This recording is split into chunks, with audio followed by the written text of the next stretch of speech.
Assalamualaikum warahmatullahi wabarakatuh. Perkenalkan, nama saya Nikita Novin. Di sini saya akan melanjutkan penjelasan mengenai gangguan kepribadian. Nah, gangguan kepribadian berikutnya adalah gangguan kepribadian disosial.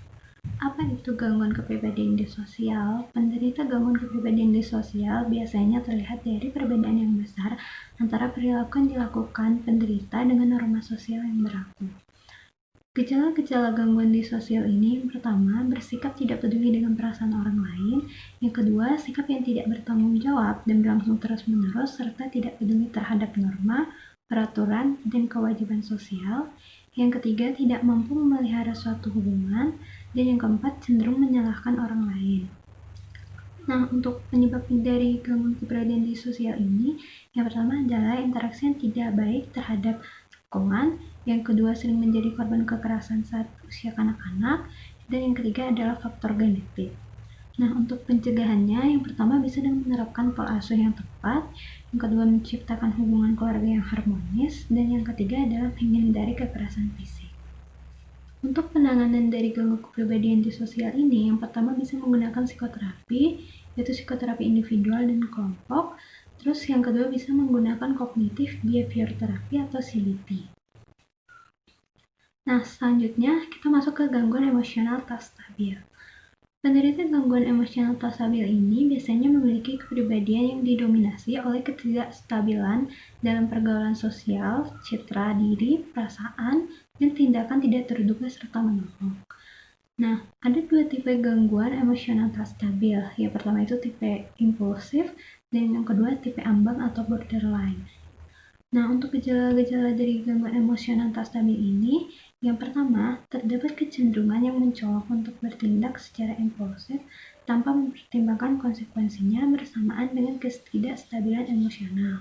Yang kedua, dua varian yang khas adalah berkaitan dengan impulsivitas dan kekurangan pengendalian diri. Nah, penyebab dari gangguan emosional tak stabil ini yang pertama ada faktor genetik, yang kedua faktor lingkungan. Untuk pencegahan gangguan emosional tak stabil, yang pertama bisa dengan menghindari kekerasan verbal, seksual, dan emosional. Yang kedua bisa menciptakan lingkungan yang positif.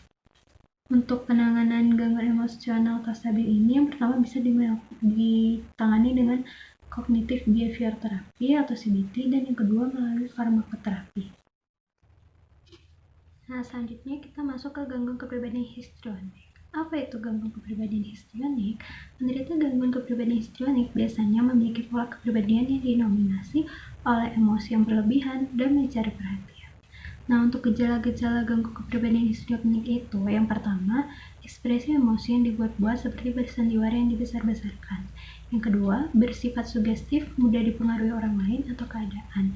Yang ketiga, keadaan afektif yang dangkal dan labil.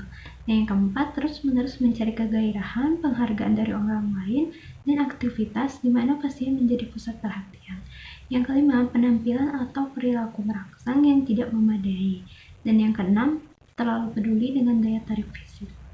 Nah, penyebab dari gangguan kepribadian histrionik ini, yang pertama, pengalaman masa kanak-kanak yang terlalu dimanjakan, yang kedua, faktor genetik, dan yang ketiga, faktor lingkungan.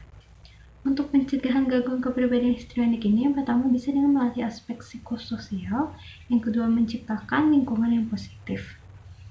Untuk penanganan gangguan kepribadian histrionik ini bisa dilakukan dengan psikoterapi, dan yang kedua bisa dilakukan dengan farmakoterapi.